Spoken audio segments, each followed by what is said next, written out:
And then, most of us are probably familiar with ANSI. It's not just aerospace or aviation. So from my point of view, this is a massive opportunity for aviation to actually have some representation in a published work. I've been complaining for years, nearly a decade, that every time we hear about hydrogen aviation, it's in the margins of a hydrogen, roadmap, or it's in the margins of like an AAM roadmap. But we've never had an opportunity to be a voice for aviation at such an early stage. So I highly recommend, and I really, really, really think you should go. Um, if I was there, I would definitely go. I wish I could. It's just not feasible right now. But maybe we can talk to Todd about that as well. I kind of thought it might be good to talk about sort of like what message we want to deliver. So we can talk more about that offline, Mike. But attend virtually. It's free. If you're in the area of, or if it's feasible for you to drive, um, I've never seen an opportunity like this for aviation to be directly involved so early. So we need to participate.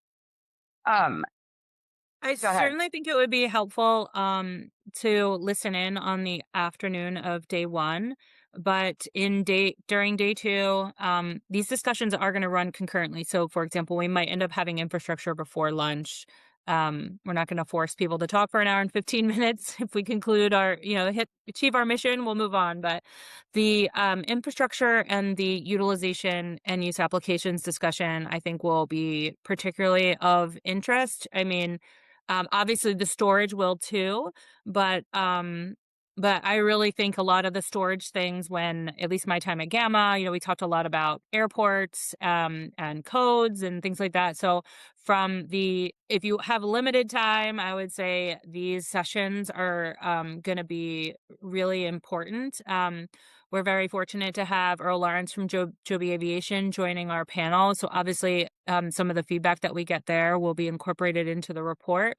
But at the end of the day, when we're talking about the gaps and the needs from a regulatory and a standards and code standpoint, that's really day two. And so you'll have the ability to chime in live or even just answer these questions live on the Slido and make sure that they get incorporated.